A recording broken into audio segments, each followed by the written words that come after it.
Assalamualaikum warahmatullahi wabarakatuh. Pemirsa, kita bicara dalam hidup tidak mungkin tanpa kita berbisnis. Karena pekerjaan berbisnis itu adalah pekerjaan yang menolong orang lain. Dari tempat yang surplus ke tempat yang minus. Sehingga orang yang kelebihan dari panennya, kelebihan dari industrinya, sehingga bisa diberikan kepada yang minus yang membutuhkan. Disitulah kita ada akadnya yang menentukan tentang sesuai syariah dan tidak sesuai syariahnya. Oleh karena itu di dalam akad itu yang menentukan apakah yang kita lakukan jujur dan benar sehingga mendatangkan barokah, atau itu malah disitulah dia upat gulipatnya dan kebohongannya sehingga dihilangkan oleh Allah barokahnya. Orang yang berbisnis itu boleh milih mau jadi mau tidak, masih di dalam garansi.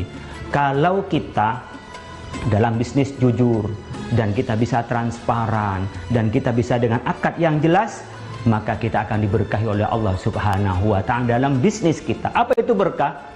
Allah memberikan lipat ganda kebaikan.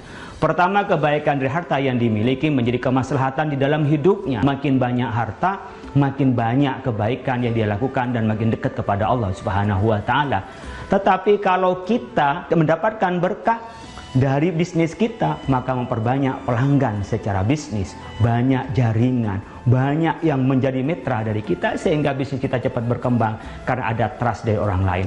Tetapi ketika kita bohong, kita culas, maka Allah angkat berkahnya.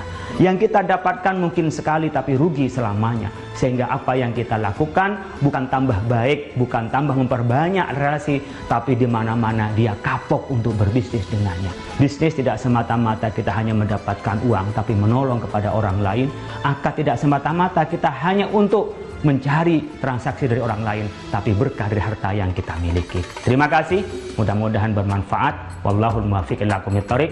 Wassalamualaikum warahmatullahi wabarakatuh. Acara ini dipersembahkan oleh